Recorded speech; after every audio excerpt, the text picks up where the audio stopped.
Welcome again my friends and dear student, myself Mahendra Devanda. आज हम बात करने वाले हैं structure and function of ribosome. जो राइबोसोम है उसकी संरचना और उसके कार्य क्या होते हैं, इनके बारे में हम इस वीडियो में जानकारी प्राप्त करेंगे। राइबोसोम सेल में पाए जाने वाला एक सेल ऑर्गेनेल है, जो कि यहाँ आपको डायग्राम में दिखाया गया इस प्रकार से ये सेल के अंदर दिखाई जाता है। सेल में हम इसको सरल रूप से इस प्रकार से दिखाई देता है, ये हमें मीन्स हम अपनी जब पुस्तकों में पढ़ते हैं, किताबों में जब पढ़ते हैं तो हम इस प्रकार से इसको बनाते हैं, लेकिन वास्तव में ये मॉलिक्यूलर फॉर्म में पाया जा रहा है, वो इस तरह से इसकी स्ट्रक्चर होती है। तो हम इस वीडियो में जो बात करने वाले हैं, राइबोसोम्स क्या है, इसमें कितने प्रकार के होते हैं और राइबोसोम्स के कार्य क्या क्या होते हैं, इनके बारे में हम जानेंगे।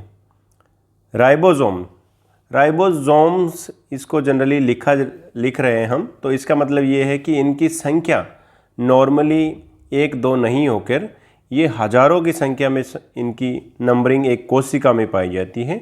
एक सिर्फ सिंगल कोशिका होती है, उसमें ये पाई जाती है।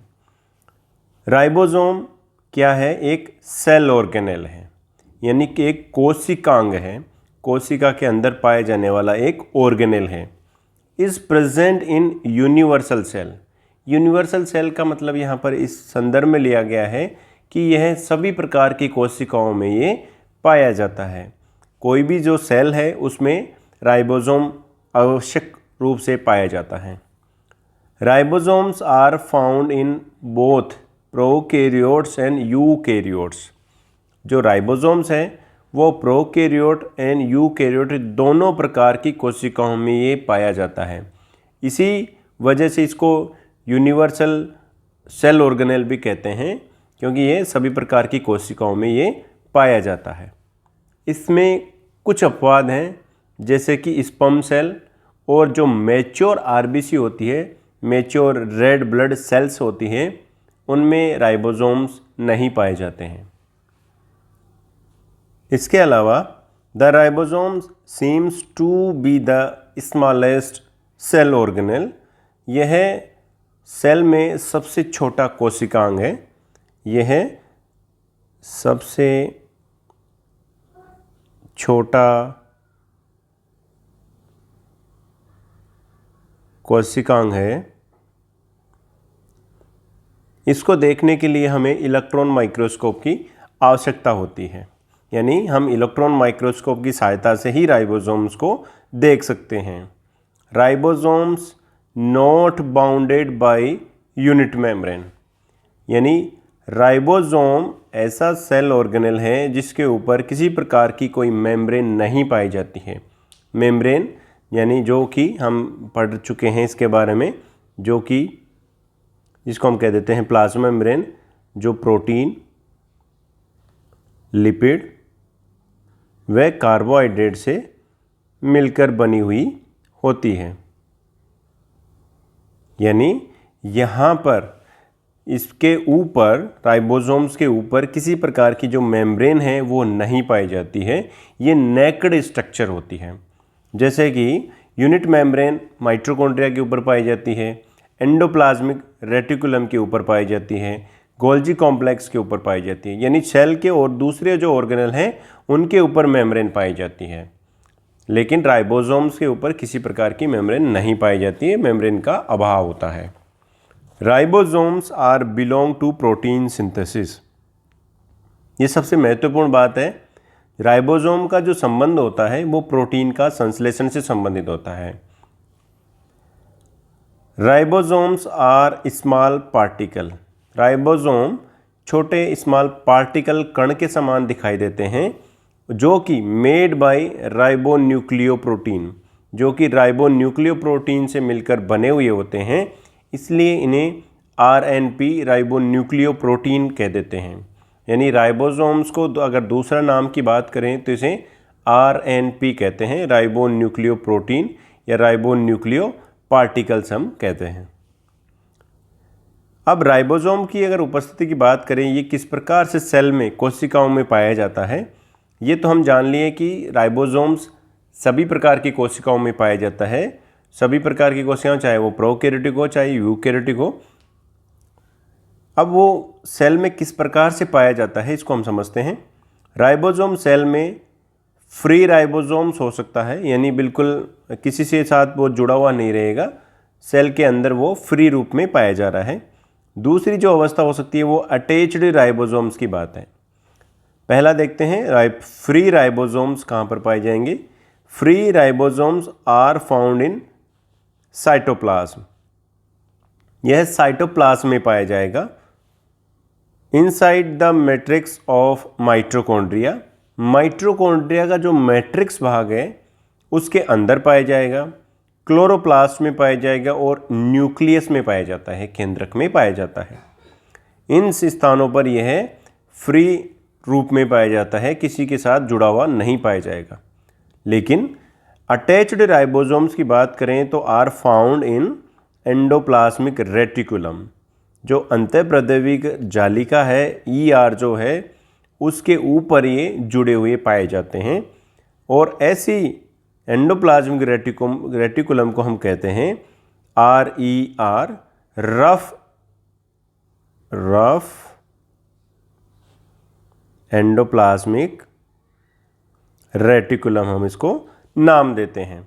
इसके अलावा जो अटैच्ड जो राइबोसोम्स हैं वो जो न्यूक्लियस की जो मेम्ब्रेन है या न्यूक्लियर जो मेम्ब्रेन है, जो बाहर वाली जो मेम्ब्रेन है उसके पर चिपका हुआ पाया जाता है।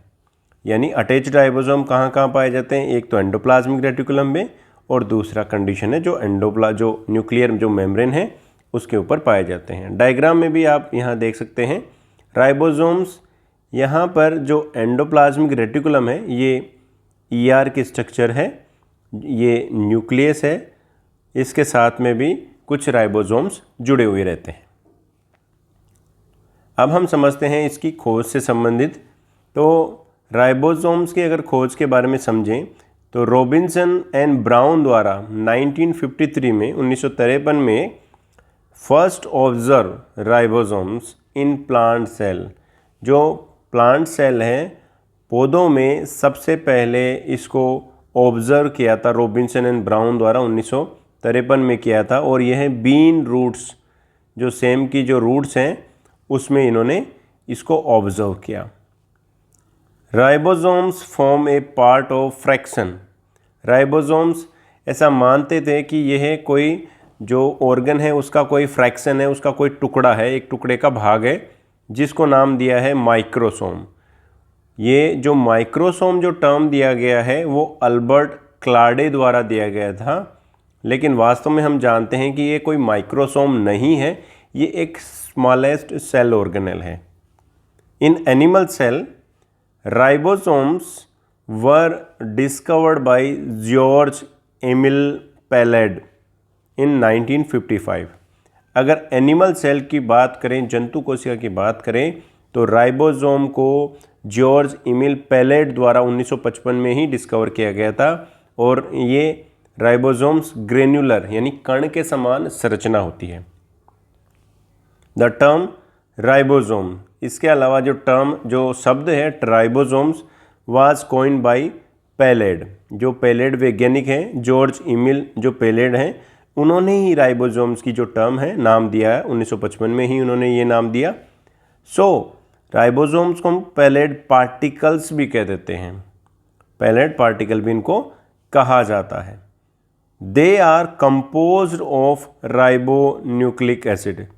जो राइबोसोम्स हैं वो मुख्य रूप से RNA यानी राइबोन्यूक्लिक एसिड एंड प्रोटीन से मिलकर बना हुआ होता है। इसमें दो कंपोनेंट हो गए, एक तो हो गया RNA और दूसरा हो गया protein. And are not surrounded by any membrane, और इनके ऊपर कोई प्रकार की मेम्ब्रेन नहीं पाई जाती है। इसके अलावा ribosomes site of protein synthesis so called protein factories.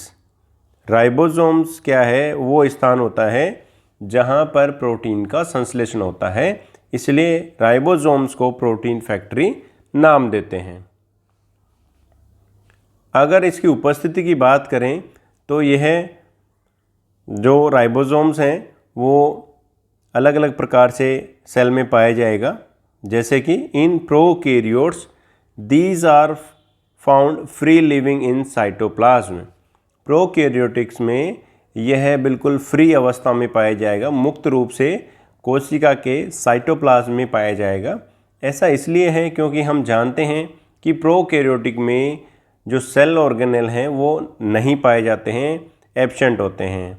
Ribosomes, चूँकि वहाँ पर एंडोप्लाज्मिक रेटिकुलम नहीं है, जो न्यूक्लियर मेम्ब्रेन है वो नहीं पाई जा रही है, तो यहाँ पर जो राइबोसोम्स होगा प्रोकैरियोटिक में वो फ्री पाया जाएगा। फ्री वो भी कहाँ पर, साइटोप्लाज्म में पाया जाएगा। यूकैरियोटिक की बात करें तो यहाँ पर दो प्रकार से राइबोसोम्स व्यवस्थित होगा। एक होगा साइटोप्लाज्मिक, जिसको हम कह देते हैं साइटोराइबोसोम्स, और दूसरा है ऑर्गेनेल राइबोसोम्स। जो ऑर्गेनेल्स, जो कोशिकांग है उनके अंदर जो पाया जाता है उसको हमने ऑर्गेनेल राइबोसोम्स नाम दिया है।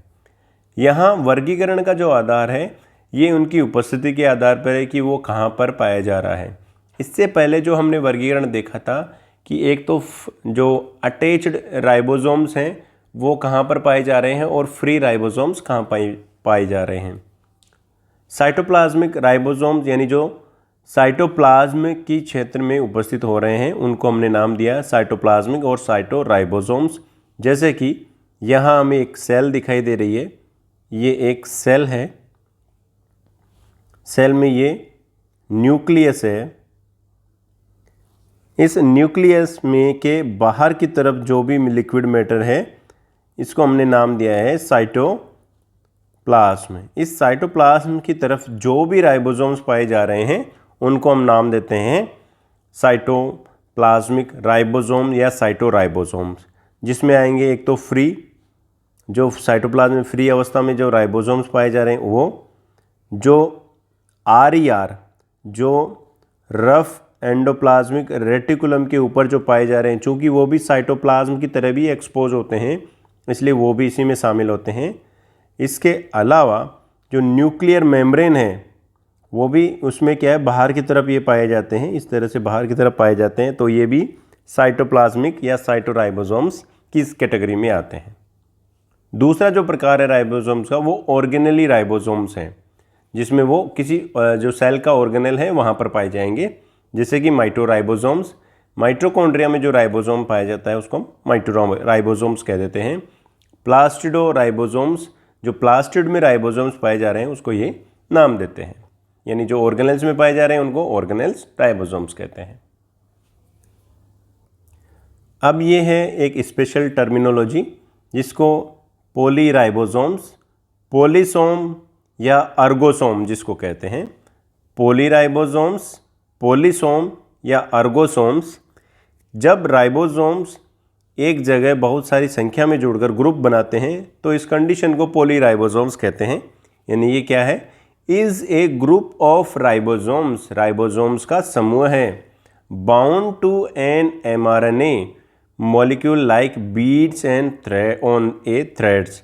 जैसे कि एक जो धागे पर मोतियाँ जिस तरह से लगी रहती है वैसे ही mRNA का जो अणु होता है उसके ऊपर राइबोसोम्स एक ग्रुप के रूप में जुड़ते हैं, और जब ये ग्रुप के रूप में जुड़ते हैं तब इनको पॉलीराइबोसोम कहते हैं। पॉली का मतलब हो गया बहुत सारे, और राइबोसोम्स जब जुड़ रहे हैं तो इस कंडीशन को पॉलीराइबोसोम्स कहते हैं।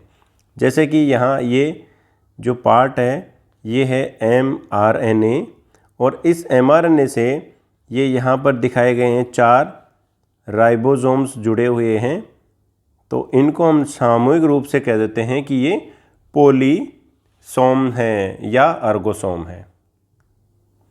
नेक्स्ट हम समझते हैं इनके नंबर, राइबोसोम्स के नंबर, इनकी साइज और किस किस प्रकार के हमें दिखाई देते हैं।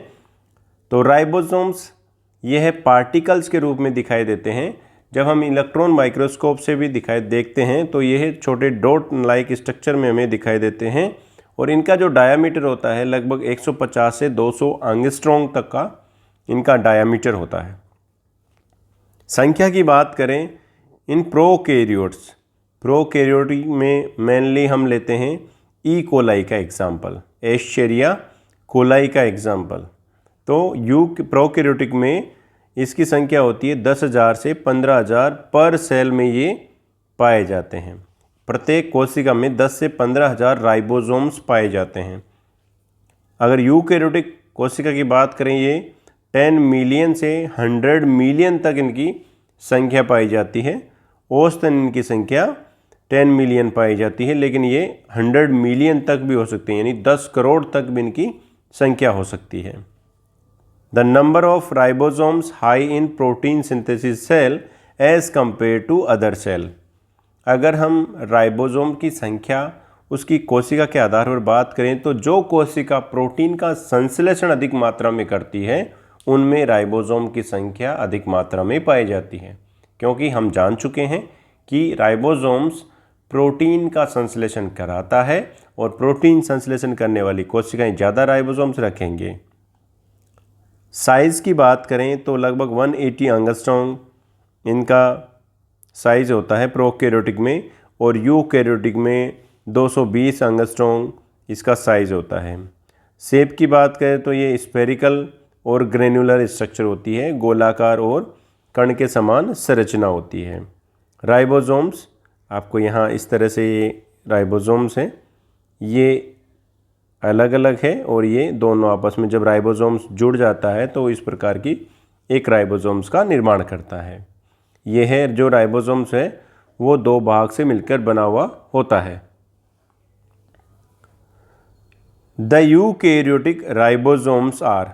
अब राइबोसोम्स के टाइप के बारे में बात करें तो ये यूकैरियोटिक में 80S प्रकार का राइबोसोम्स पाया जाता है और प्रोकैरियोटिक में 70S राइबोसोम्स पाया जाता है।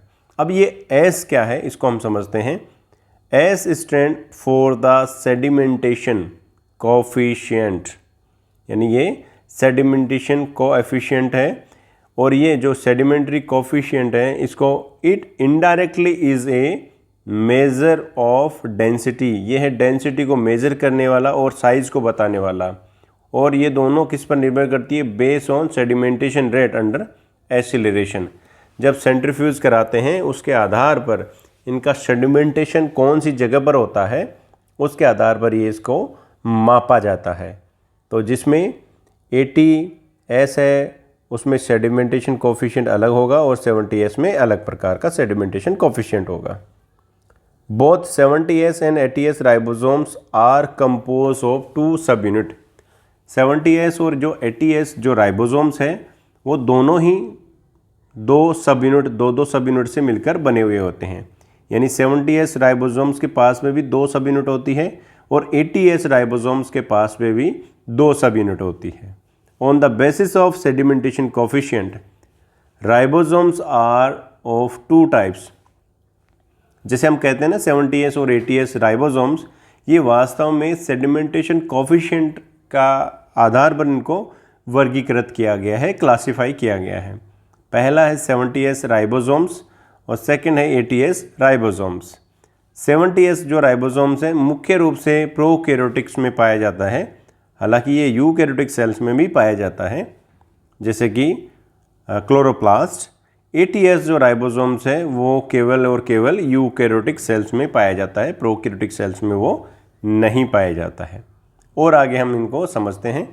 सबसे पहले structure of 70S ribosomes. 70S ribosome को समझते हैं। 70S राइबोसोम्स हम मुख्य रूप से प्रोकैरियोटिक सेल में पाया जाता है। ये राइबोसोम जैसा कि हम जानते हैं कि एक नेक्ड बॉडी है, इनके ऊपर किसी प्रकार की मेम्ब्रेन नहीं पाई जाती है। 70S ribosomes are form by 50S and 30S। जो 70S जो राइबोसोम्स है वो 50S एंड 30S सब यूनिट है, इसकी 2 सब यूनिट हैं। अगर आप इनको जोड़ते हैं 50 एंड 30 तो ये 80 होते हैं, लेकिन इन्हें इस तरह से नहीं जोड़ते हैं। ये इनकी एस वैल्यू के आधार पर इनको 50 और 30 में डिनोट करते हैं, यानी इसकी जो श्वेतबर्ग जो यूनिट है उसका जहाँ पर कोफिशिएंट आता है उसी के आधार पर इनको ये 50S एंड 30S दिया गया है।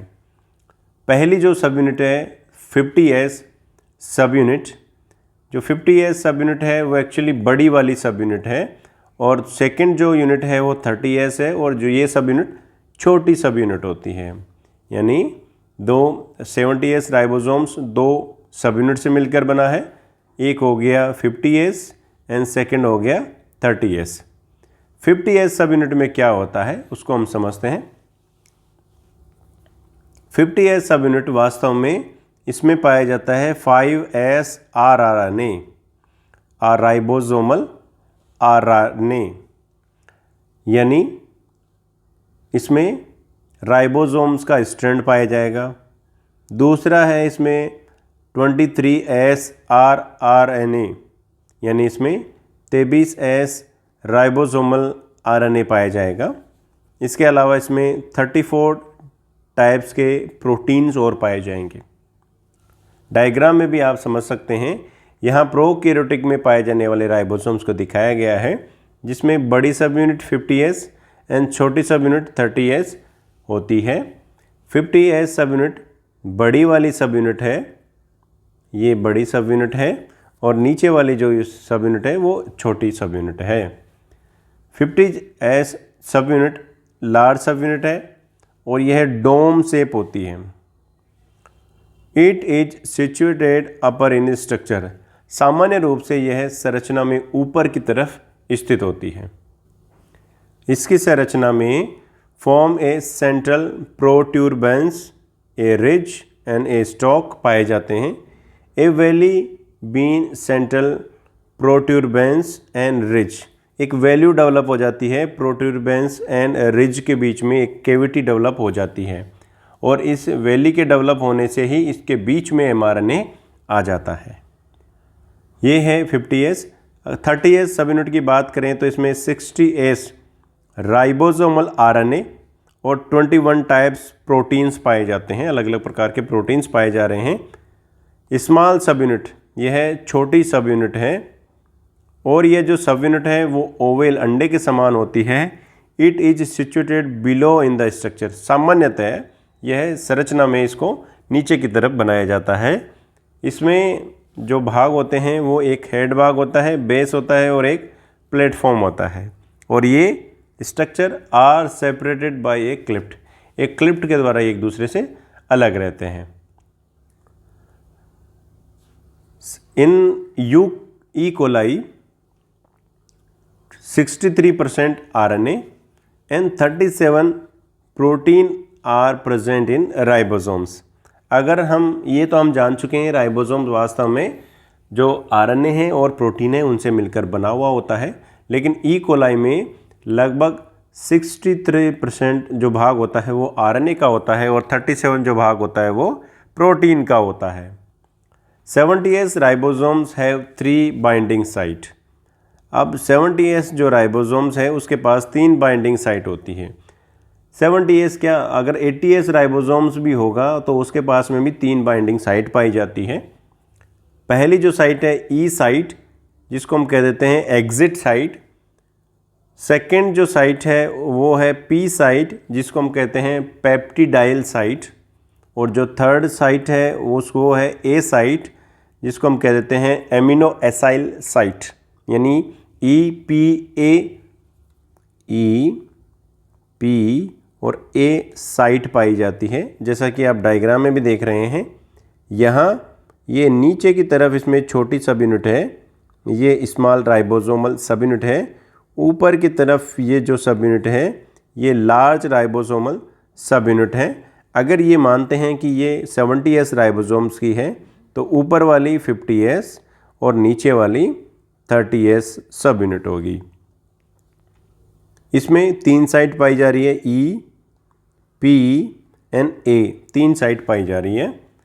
ई साइट कंप्लीटली इन 50s सब यूनिट।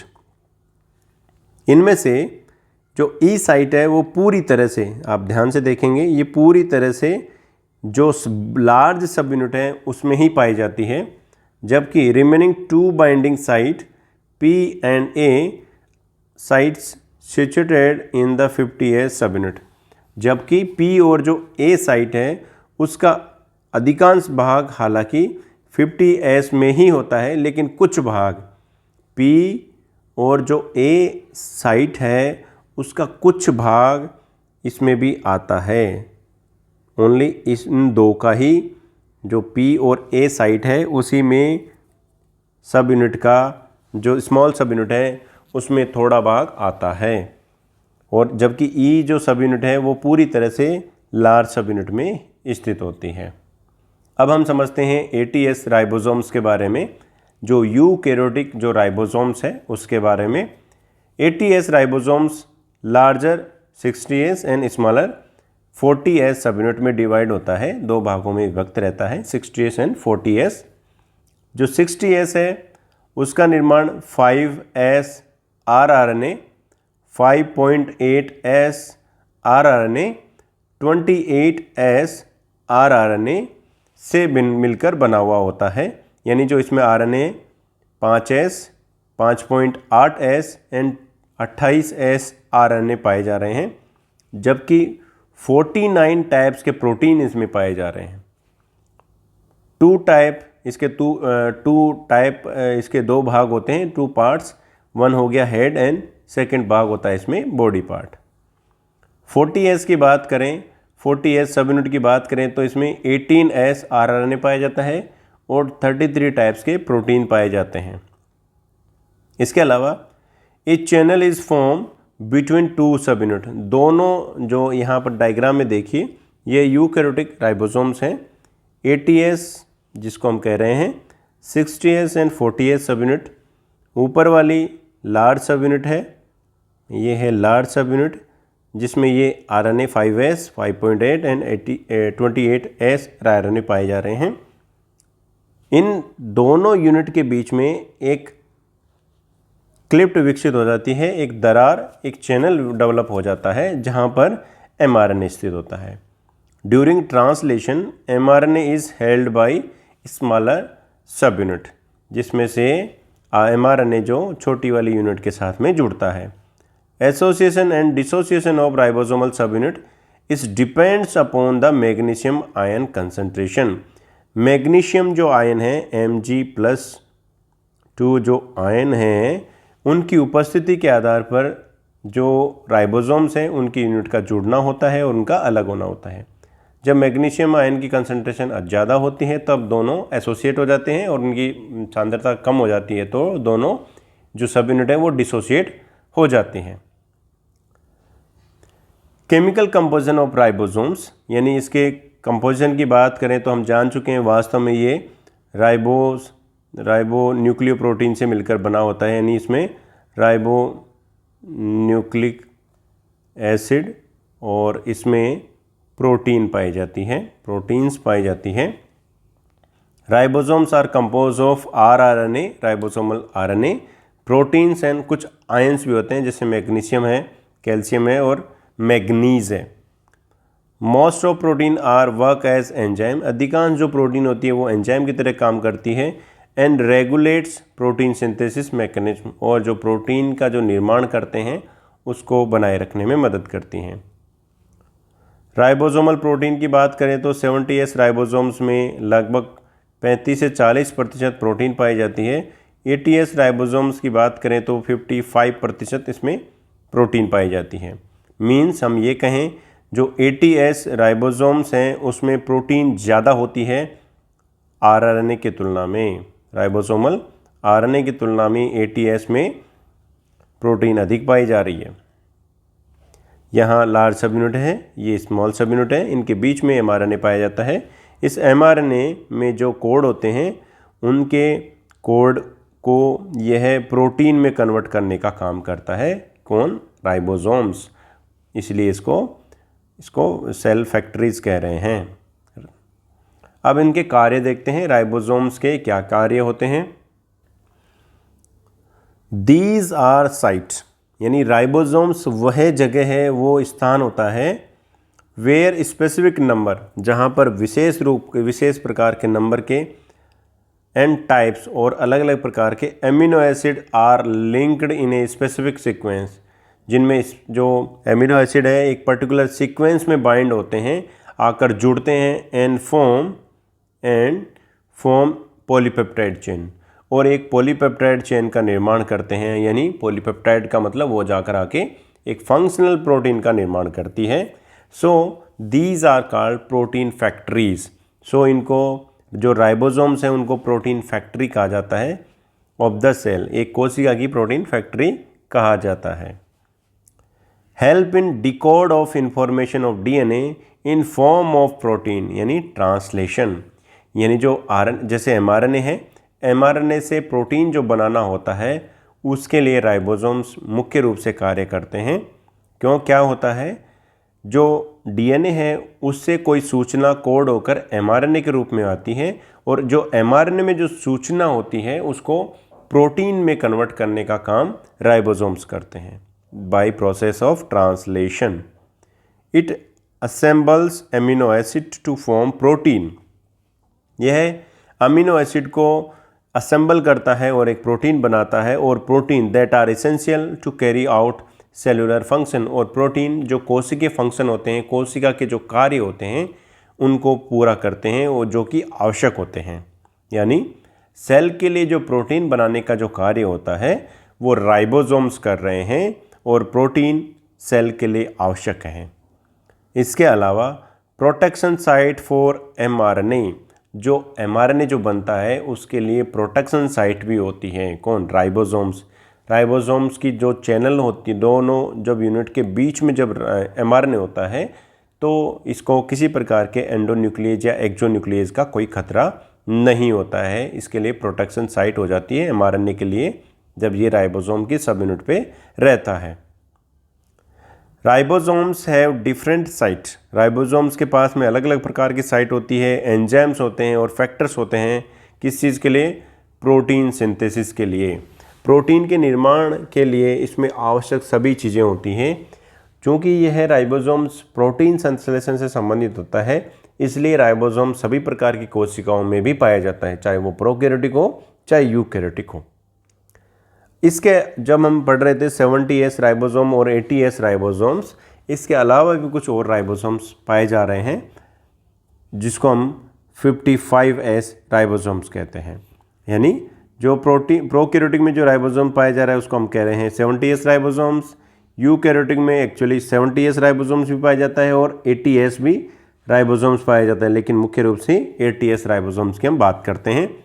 क्लोरोप्लास्ट में 70S राइबोसोम पाया जाता है और माइटोकॉन्ड्रिया में 55S राइबोसोम्स पाया जाता है, और 55S की सब यूनिट है 28S एंड 39S इसकी सब यूनिट होती है। ये थे राइबोसोम्स के बारे में कुछ बातें। ये यहाँ पर आप डायग्राम में देख पा रहे हैं, ये एमआरएनए है। ये एमआरएनए में दोनों सब यूनिट इसको बीच में ले लेती है, ये बड़ी सब यूनिट है, और इसमें जो EPA साइट है यहाँ से तो एग्जिट E साइट हो जाएगी लास्ट में, ये P साइट है क्योंकि यहाँ पर पेप्टाइड बॉन्ड का फॉर्मेशन करती है, और ये एमिनो एसिड है उनको यहाँ पर लाने का कार्य करती है, इसलिए EPA साइट नाम दिया गया है। तो इस प्रकार राइबोसोम्स प्रोटीन के निर्माण में महत्वपूर्ण योगदान देते हैं। ये जानकारी आपको अच्छी लगी होगी। Thank you.